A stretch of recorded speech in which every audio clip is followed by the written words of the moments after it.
Ah, cientistas. Eles se acham tão espertos, só porque eles sempre têm uma explicação pra tudo. Mas acontece que até mesmo as pessoas mais inteligentes podem ficar perplexas de vez em quando, ou pelo menos podem se deparar com um problema cuja solução ainda não foi encontrada. De desastres navais misteriosos a chamas que nunca se apagam. Essas são algumas descobertas misteriosas ao redor do mundo que fizeram os cientistas ficarem de queixo caído.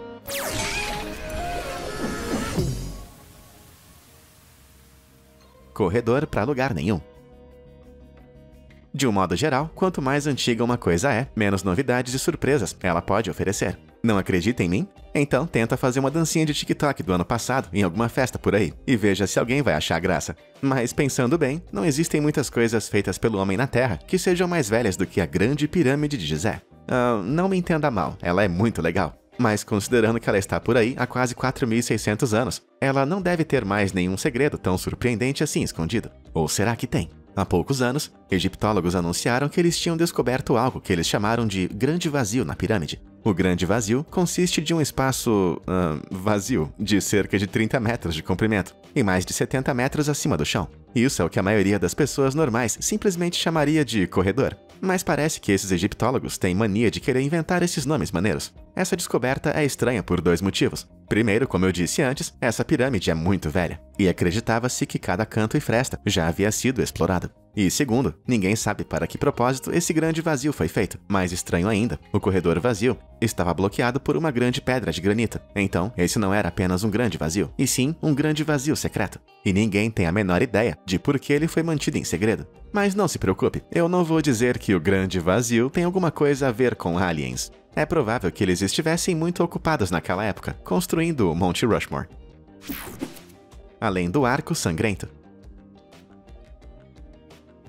Pelo menos uma vez na vida, você deve ter sido agraciado com a visão do grande feixe multicolorido de um arco-íris cortando o céu. E se você for uma pessoa especial e muito angelical, pode até ter testemunhado o esplendor cromático do raro arco-íris duplo. Por outro lado, se você for um ser cruel e perverso, então talvez você tenha o seu céu atravessado por um arco-íris vermelho. E não, esse não é um crossover entre os jogos Bloodborne e My Little Pony. Esse é um fenômeno real, apenas muito raro de ser avistado. Os arco-íris comuns ocorrem quando a luz atravessa pequenas gotinhas de água na atmosfera, que no ângulo certo agem como prismas. Isso faz com que a luz branca se divida e forme o arco colorido. Já os arco-íris vermelhos são muito mais difíceis de explicar, e muitos observadores e meteorologistas passaram suas carreiras tentando observar o fenômeno, mas sem sucesso. A explicação mais aceita para o fenômeno sinistro é que ele só acontece quando o Sol está baixo no horizonte, ao romper da aurora ou ao final do poente. Nesses momentos do dia, as luzes azuis e verdes do Sol ficam enfraquecidas pela atmosfera terrestre.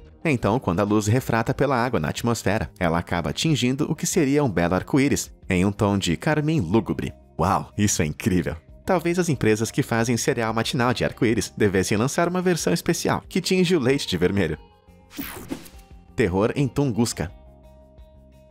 Se uma árvore cai na floresta e ninguém está por perto para ouvir, ela faz barulho. Mas e se alguns milhões de árvores explodirem de repente? Pois é, isso certamente faria uma barulheira danada. E foi precisamente isso que aconteceu nas montanhas siberianas da Rússia há muito tempo, em 30 de junho de 1908. Naquela manhã, aproximadamente 80 milhões de árvores foram derrubadas contra o chão dessas matas remotas, gerando um rompante de som que pôde ser percebido a quilômetros de distância. Um homem que testemunhou o ocorrido estava sentado em sua varanda e foi arremessado de sua cadeira, enquanto uma sensação de calor se espalhava por seu corpo. Ele estava na cidade de Vanavara, a 64 quilômetros de distância. Mesmo na Inglaterra, os sismógrafos foram capazes de detectar o evento, registrando leituras de até 5,2 pontos na escala Richter. Agora é de se esperar que um evento que literalmente abriu o chão ao meio seria investigado na hora. Mas os russos não tomaram qualquer atitude até 1927, 19 anos mais tarde. Foi Leonid Kulik, um mineralogista do Museu de São Petersburgo, que finalmente decidiu rastrear o ocorrido, em meio ao frio congelante da Sibéria selvagem.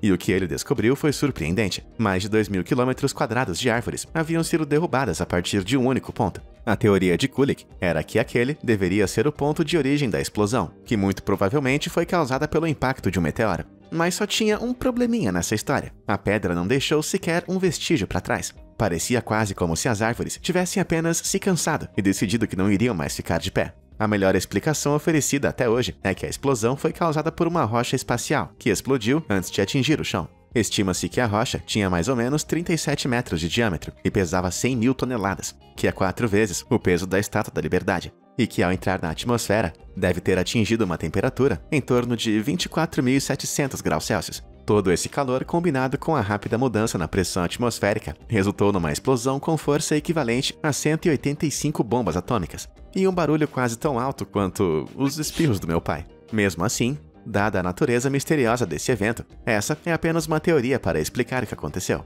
Mas muitas pessoas preferem, como você pode imaginar, acreditar que isso foi culpa dos alienígenas. Por que a culpa é sempre dos aliens? Por que essas coisas legais nunca são culpa dos goblins ou do povo topeira? Mas e você? O que acha disso tudo? O evento em Tunguska foi causado pela explosão de uma rocha espacial ou pelas sereias de terra firme? Diz aí nos comentários abaixo. E aproveita para apertar os botões de curtir e se inscrever também, para mais conteúdo interessante. Tá bom, vamos continuar, já tô indo. Síndrome do sapo explosivo. Os sapos são animais muito estranhos e curiosos, conhecidos por conseguirem pular a grandes altitudes e se inflarem como um balão, e de maneira súbita e violenta, explodirem. Pera um pouco aí, como é que é? Será que eu sou a única pessoa que não se lembra da passagem de O Vento nos Salgueiros, onde o Senhor Sapo explode de repente em 1 milhão de pedacinhos? Não? Bom, em meados da década de 2000, os moradores de Hamburg, na Alemanha, testemunharam uma coisa grotesca: sapos explodindo de maneira espontânea, sem qualquer razão aparente. Em alguns casos, as tripas dos sapos espirraram a quase 1 metro de onde o pobre anfíbio estava. Depois de uma busca, os corpos de cerca de 1.000 sapos foram encontrados na região. Os cientistas testaram a qualidade da água dos lagos do local, procuraram por qualquer espécie de fungo perigoso e até teorizaram que os sapos pudessem ter contraído uma doença viral de cavalos que viviam em um estábulo próximo. Mas assim como os pobres sapos, essas teorias logo explodiram em cacos. Depois de uma investigação mais profunda, uma confirmação nefasta foi feita. Os sapos tinham incisões circulares em suas costas, e seus fígados haviam sido arrancados. Isso fez com que os cientistas concluíssem que essas explosões foram causadas pelos corvos. Esses pássaros realmente não se cansam de fazer coisas estranhas e espantosas. Os corvos, que não são nada bobos, descobriram que apesar da pele dos sapos conter veneno, se eles a perfurassem com uma bicada rápida, eles seriam capazes de arrancar fora o fígado das pobres criaturas. Isso causou danos internos gravíssimos nos sapos, e quando eles tentaram se inflar em um mecanismo de defesa, seus pulmões continuaram inflando e inflando, até o ponto de explodir. Bom, parece que esse mistério sinistro e meio nojento finalmente foi resolvido. Então, pessoal, cuidem bem de seus fígados. A última dança. Nosso próximo conto inexplicável vai nos levar para uma viagem no tempo, direto para a pequena cidade alemã de Estrasburgo, no ano de 1518. Em uma bela manhã de verão, Frau Trofeia saiu de sua casa e, de maneira espontânea, começou a dançar. Ela balançou o esqueleto o dia todo, e na manhã seguinte, assim que o sol raiou, ela voltou a tomar as ruas e dançou mais uma vez, como apenas uma frau alemã da era medieval seria capaz. Trofeia dançou até que seus pés sangrassem, e por fim, acabou atraindo uma pequena multidão. Apesar de não haver música alguma, parece que o espírito de dança resolveu se espalhar pelo ar, já que as outras pessoas ao seu redor também começaram a dançar. Os dançarinos não faziam ideia de por que estavam fazendo aquilo. Alguns claramente estavam sentindo dor, enquanto outros afirmavam estar se sentindo possuídos. Mais de 400 pessoas encheram de vida essa balada improvisada. E isso já parece muito mais animado do que a última festa onde minha banda tocou. Mas sabe o que não estava tão cheio de vida assim? Bom, os próprios dançarinos, que começaram a cair como se fossem moscas mortas. Isso porque muitos dos moradores da vila eram velhos, ou apenas não foram feitos para passar horas dançando sob o sol de verão. Eu, hein? Que jeito macabro de morrer. Os médicos de Estrasburgo diagnosticaram os dançarinos da cidade como tendo algo que eles chamaram de o mal do sangue quente, e a cura que eles sugeriram foi contratar músicos para animar um pouco as coisas, supondo que as pessoas iriam acabar se cansando e indo para casa. E como você pode imaginar, adicionar uma batida animada não ajudou em nada. E a essa altura, cerca de 15 pessoas estavam dançando até o chão todos os dias. Depois de um tempo, Estrasburgo começou a seguir o exemplo do filme Footloose e baniu totalmente a música da cidade. Mas é claro que isso não parou os dançarinos malucos. Por alguma razão, o que finalmente resolveu a situação foi levar os dançarinos para o topo de uma montanha e rezar para São Vito. Parece que ele era o cara para resolver todos os males relacionados a tremores. Até hoje, a explicação mais convincente é que essas pessoas estavam sofrendo de um caso de histeria coletiva, que é o termo usado para descrever quando um grande grupo de pessoas sofre um colapso mental simultâneo. Isso até que é compreensível, levando em conta que a região havia sido devastada pela fome em 1517. e foi seguida de uma epidemia de lepra e varíola no começo de 1518. Caramba, eu até consigo entender. Afinal, quem nunca quis dançar para esquecer os problemas? O Thor passou por aqui? Assistir a uma tempestade de raios pode ser uma experiência incrível. Existe algo especial em observar esse fenômeno tão majestoso e ao mesmo tempo destrutivo da natureza, como uma dança pela vastidão do céu. A não ser, é claro, que você more perto do rio Catatumbo, na Venezuela, onde as tempestades de raios são menos inspiradoras e mais irritantes e inconvenientes. Isso porque, perto da foz do rio Catatumbo, as tempestades de raios podem se estender por até 10 horas por vez e podem acontecer até 150 vezes em um único ano. Em outras palavras, a pequena área da Venezuela recebe 1.200.000 descargas elétricas todos os anos. Isso é mais do que no Reino Unido, a Alemanha e a Suíça combinados. Eu não sei o que essas pessoas da Venezuela fizeram para irritar tanto assim o Thor, mas ele com certeza está tendo problemas para lidar com os seus sentimentos. De acordo com a Administração Nacional Oceânica e Atmosférica, a maior parte das tempestades de raios costumam durar entre 10 e 20 minutos. Então, ver um show de raios durante 10 horas seguidas é uma coisa realmente chocante. A teoria atual de por que isso acontece diz apenas que não existe motivo aparente, porque esse lugar apenas tem as condições perfeitas para a criação de raios. A temperatura elevada, a alta umidade do ar devido à proximidade com o oceano e o terreno montanhoso criam correntes de ar frio, que são levadas a colidir com o ar quente e turbulento que vem da bacia do rio. Essas condições se tornaram perfeitas para a formação de nuvens carregadas, que pairam a mais de 4,5 km acima do rio Catatumbo. E quando os raios começam, eles raramente param. Caramba, eu não consigo dormir nem com o menor barulhinho de carro lá fora. Ainda bem que eu não tenho que viver bem do lado de uma tempestade de raios infinita. Túneis de preguiça. Hoje em dia, as preguiças são conhecidas por seus reflexos lentos, por abraçar árvores e por sua atitude deboísta. Em outras palavras, eles são o meu espírito animal. Mas e se eu dissesse para você que as preguiças só se tornaram assim ao longo dos anos? Veja bem, as preguiças nem sempre foram essas dorminhocas inveteradas que nós conhecemos hoje em dia. Na verdade, há alguns milhares de anos, elas eram bem ativas. De acordo com Heinrich Frank, professor da Universidade do Rio Grande, as preguiças gigantes podiam cavar túneis na terra a uma velocidade tão impressionante que faria as máquinas atuais comerem poeira. E isso há apenas 10 mil anos atrás. Em meados dos anos 2000, Frank descobriu uma enorme rede de túneis perto da cidade de Novo Hamburgo, no Rio Grande do Sul, que infelizmente não é a capital nacional dos hambúrgueres. Esses túneis têm grandes marcas de garras em suas paredes e têm uma altura de mais de 1,80 m em média, por quase toda a sua extensão. Isso é espaço mais do que suficiente para a maioria das pessoas caminhar em pé. E se isso já não fosse incrível o bastante, o maior dos túneis tem um comprimento de 620 metros, ou quase 2 vezes a altura da Torre Eiffel. Frank e sua equipe acreditam que os túneis são resultado do trabalho de múltiplas gerações de preguiças gigantes, que no total devem ter movido 4.400 toneladas de terra. Isso é equivalente ao peso de 30 casas populares. Embora não seja possível determinar exatamente qual criatura foi a responsável por essa obra, o mais provável é que tenha sido a preguiça Milodonte, uma espécie que podia crescer até 3 metros de comprimento, e que provavelmente usavam o túnel como um condomínio super espaçoso para viver e criar as mais jovens. Outros pesquisadores acreditam que os túneis foram trabalho de uma espécie extinta de tatu-bola gigante. Sendo bem sincero, qualquer uma das opções me parece ser bem legal, mas em um duelo entre as duas espécies, o que eu quero saber é quem venceria a briga. Essa é a mistura do Brasil com Roma, considerada por muitos a mais bela baía do mundo. A Baía de Guanabara está localizada no estado do Rio de Janeiro, e lá você pode encontrar areias douradas, peixes tropicais e turistas mal educados reclamando do Wi-Fi. Mas logo abaixo das ondas azuis esconde um segredo misterioso, e que é provável que esteja ali há centenas de anos. Enquanto fazia uma exploração submarina, o arqueólogo americano Robert Marks foi de encontro com algo muito estranho. Ou será que devo dizer nadou de encontro? Enfim, ele encontrou uma coleção de grandes objetos de cerâmica. Marx identificou esses potes como sendo ânforas, que é um jeito chique de dizer jarras grandes. Essas jarras eram comumente usadas em navios para guardar grãos e vinho durante longas viagens. Mas o que torna essas ânforas tão especiais é o fato de que elas são da Roma antiga. E se você está tentando entender por que sua professora de história nunca te contou sobre quando os romanos invadiram a América, é porque eles não invadiram. Os primeiros europeus chegaram à América do Sul em 1492, e há evidências de que os vikings tinham um pequeno assentamento na América do Norte há cerca de 500 anos antes disso. No entanto, essas ânforas romanas são datadas do século III a.C., o que significa que elas são 1.300 anos mais velhas do que o assentamento viking. Essa descoberta tem implicações óbvias e profundas sobre nosso entendimento atual da história de nosso continente, além de levantar diversas questões. Como que eles chegaram aqui? Será que os destroços de um velho naufrágio foram levados em direção à Bahia? Os romanos já pisaram em solo sul-americano?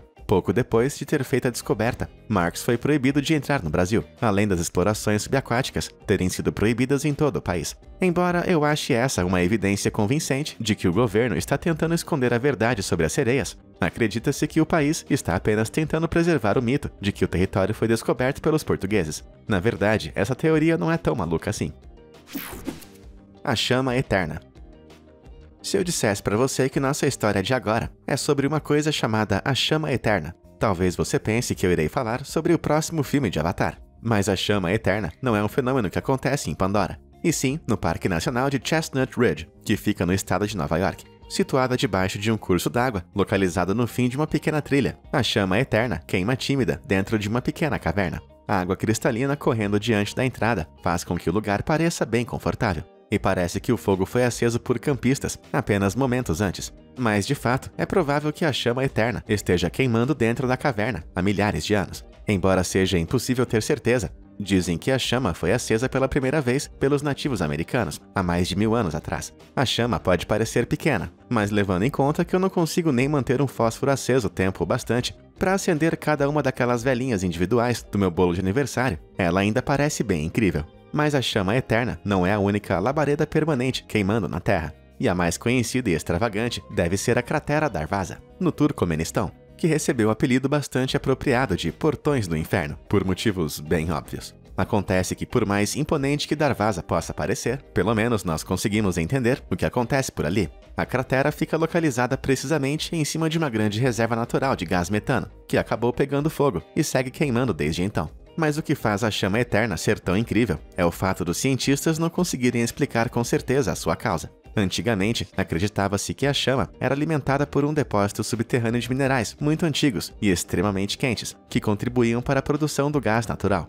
Mais recentemente, os pesquisadores da Universidade de Indiana descobriram que os minerais dessa região são muito menos quentes do que o necessário para a produção de gás natural. Isso significa que a chama continua queimando e sendo alimentada por gás produzido por uma fonte ainda desconhecida. E no futuro, eles pretendem realizar um estudo para tentar entender esse método revolucionário de produção de gás. Além disso, apesar do seu nome chamativo e da habilidade de se manter queimando mesmo no frio, acontece que a chama eterna não é tão eterna assim. Ela já se extinguiu algumas vezes, antes de ser reacesa. Olha, não me entenda mal, mas ela ainda é muito mais quente do que você e eu juntos.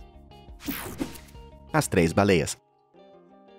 Quando eu era criança, meu irmão me fez acreditar que as baleias viviam em grandes cidades medievais. Mas só agora que eu cresci é que eu percebi como eu era inocente. Na verdade, elas moram no meio da floresta tropical da Tailândia. Rim Sam-won, também conhecida como a Rocha das Três Baleias, é uma sequência de 3 imensas pedras de arenito, que fica localizada na região tailandesa de Isan. Ela recebeu esse nome porque... bom, eu acho que dá pra saber o porquê, só de olhar. Ela se parece com uma antiga família de baleias, que, como por mágica, nadaram em meio às árvores da floresta. E quando eu falo antiga, eu quero dizer muito antiga. A Rocha das Três Baleias tem incríveis 75 milhões de anos. Isso significa que essa formação rochosa existe na Terra há mais tempo do que as próprias baleias, que estão aqui há apenas 50 milhões de anos. Você pode acessar a rocha através de uma extensa rede de trilhas em meio à floresta, e a visão lá de cima é de tirar o fôlego. Do alto do seu precipício, de quase 300 metros, as pessoas são capazes de ver a costa de Mekong, a floresta de Phu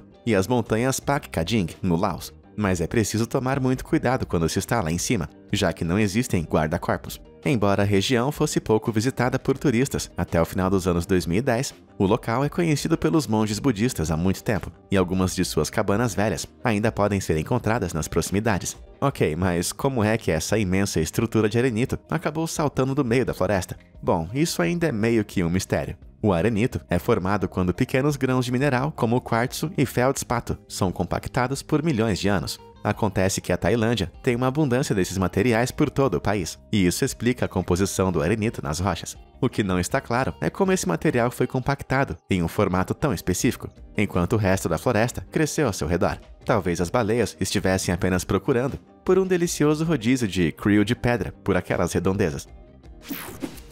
Rosquinhas nevadas. Finalmente chegou a hora, as rosquinhas nevadas. E não estou falando da aparência desse banco redondo depois de uma nevasca, e nem da marca deixada para trás por um carro na neve, e nem mesmo das rosquinhas nevadas que minha avó fazia para o Natal. Eu estou falando disso aqui. Uma rosquinha gigante, feita de neve de verdade. Esse aro em particular foi flagrado pela equipe de manutenção estadual de estradas em uma via da North Cascades, em Washington, D.C. Embora essa possa parecer a obra de uma criança muito criativa e paciente, o homem responsável por esse registro, Mike Stanford, que é um meteorologista com anos de experiência em avalanches, tem certeza que a rosquinha é um fenômeno natural. Mas o que poderia ter criado algo tão perfeito e de aparência tão deliciosa? Será que é um anel de casamento para uma mulher das neves? Ou então um sombreiro congelado gigante que perdeu a copa? Talvez a escultura de um pneu de gelo de um monster truck. Bom, na verdade, segundo Stanford, a rosquinha de neve acontece quando uma pelota de neve cai de uma árvore ou de uma encosta montanhosa. Se as condições climáticas forem favoráveis, quando a neve rola, ela vai formar uma bola. E quando ela para, o núcleo da bola colapsa sobre si mesma, deixando esse formato de rosquinha, ou roda de neve, como também é chamada. Eu acho que rolinho de canela seria mais apropriado. Apesar dessa explicação, o próprio Stanford admite que a rosquinha de neve que vemos na foto é excepcionalmente grande, a maior que ele já viu em toda a sua vida. Parece que ela tem 66 centímetros de altura e que o furo no centro tem mais ou menos 20 centímetros. Mas não adianta nem tentar. Ele ainda não é tão grande o bastante para você passar o seu cabeção por ali. Caramba, agora eu fiquei com vontade de comer rosquinhas. Mas ainda estamos no começo do ano. Deu a louca em Jatinga.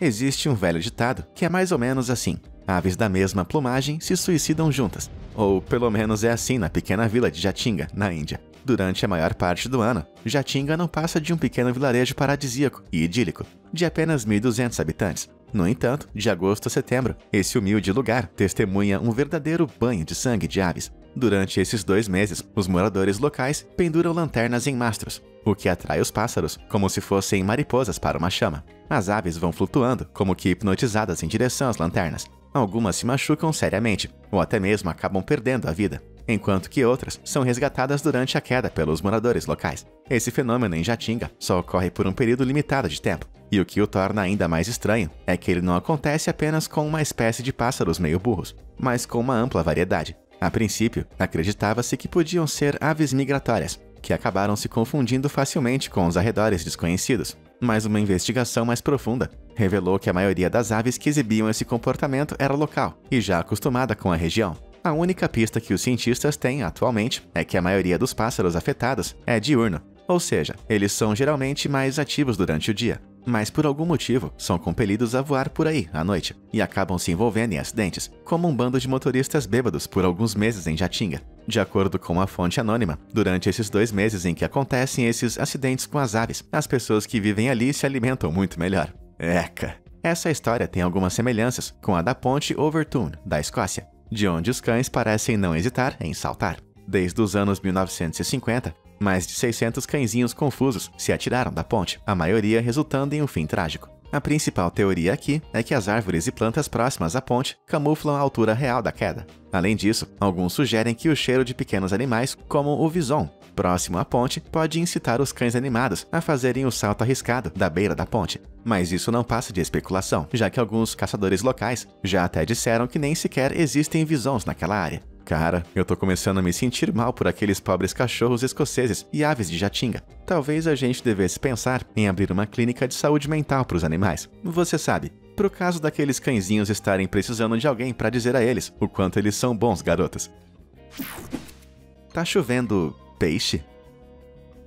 Ver aves caindo do céu pode ser algo meio sinistro, mas pelo menos é uma coisa que ainda faz algum sentido. Mas e se eu dissesse que os peixes também podem cair do céu? E o mais estranho de tudo é que esse evento é mais comum do que você pode imaginar. Existem dúzias de registros de histórias semelhantes, de pessoas como Lisa Lobry, que foi atingida bem na cabeça por um peixe-gato em 2016, e da família da Flórida, que teve sua piscina inundada por uma chuva de peixes em 2017. Bom, eu não tenho que ser biólogo e nem cientista para saber que os peixes nadam na água e não voam no céu. Então, depois de algumas discussões, os cientistas chegaram a alguns consensos acerca desses eventos onde peixes parecem voar. Em diversas ocorrências isoladas, onde pedestres são atingidos por peixes caindo do céu, eles se encontram em áreas com grandes concentrações de aves pescadoras. Então, é bem seguro afirmar que algum pássaro pegou o peixe de mau jeito com suas garras e acabou derrubando o bicho durante o voo, acertando a pessoa distraída que estava ali embaixo. Em alguns casos, os cientistas até teorizam que esses peixes possam ter sido regurgitados durante o voo.